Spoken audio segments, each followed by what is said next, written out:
سیرت نبی صلی اللہ علیہ وسلم کی 10ویں کلاس کا 5واں موضوع ہے۔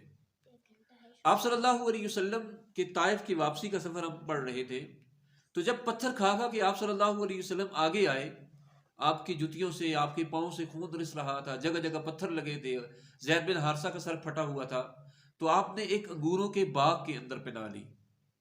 وہ جو انگوروں کا باغ تھا وہ مکہ کے ایک رئیس ربیعہ کا باغ تھا، جو آپ صلی اللہ علیہ وسلم کا سخت جانی دشمن تھا۔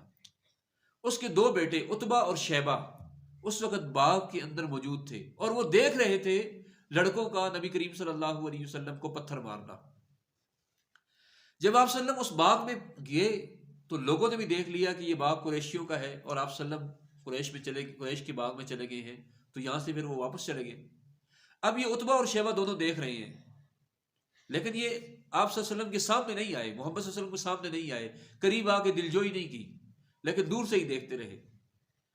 لیکن ایک خاندانی عصبیت تھی، خاندانی تعصب تھا اور حمایت تھی کہ ان کا دل نرم ہوا کہ یہ ہمارے مکہ کے ایک شخص کے ساتھ، ہمارے قبیلے کے ایک نوجوان کے ساتھ زیادتی ہو رہی ہے۔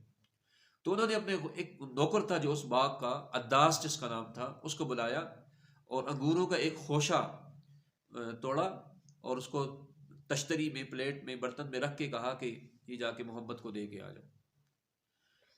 وہ عداس نامی غلام وہ انگور لے کے آپ صلی اللہ علیہ وسلم کے سامنے چلا گیا اور تشتری رکھی اور کہا کہ آپ اس میں سے کھائیے۔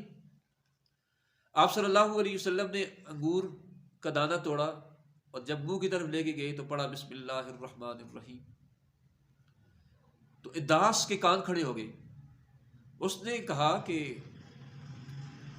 یہ جو آپ نے جملہ استعمال کیا ہے، جملہ پڑھا ہے، یہ یہاں کے لوگ تو نہیں پڑھتے، آپ کون ہیں، کہاں سے آئے ہیں؟ آپ صلی اللہ علیہ وسلم نے اس سے پوچھا تم کون ہو، کہاں کے رہنے والے ہو؟ اس نے کہا میں عداس ہوں، اس باغ کا نوکر ہوں، اس باغ کا ملازم ہوں، اور نینوا کا رہنے والا ہوں۔ نینوا جو عراق کی بستی تھی، نینوا۔ آپ صلی اللہ علیہ وسلم نے فرمایا اچھا، یونس بن متا کی بستی کے رہنے والے ہو، اشارہ یونس علیہ السلام کی طرف ہے۔ تو عداس حیران ہوا، پریشان ہوا کہ اس کو کیسے پتا یونس بن متا کا؟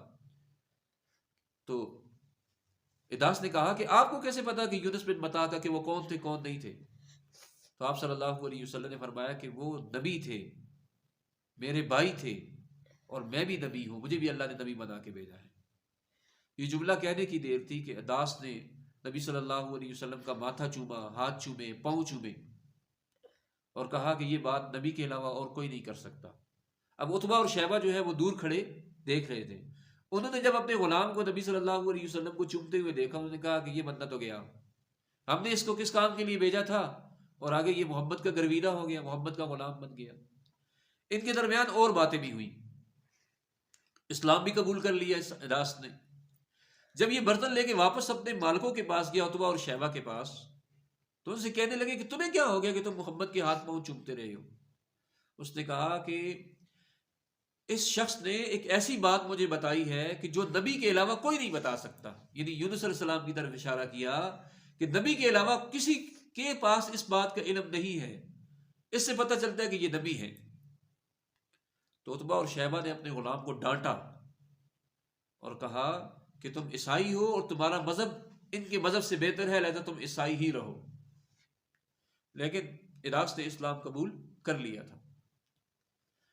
اس پورے سفر میں جہاں تک ابھی ہم پہنچ چکے ہیں، دیکھا جائے تو آپ صلی اللہ علیہ وسلم کو ایک ہی وصولی ہوئی ہے، اور وہ عداس کی وصولی تھی جس نے اسلام قبول کر لیا تھا۔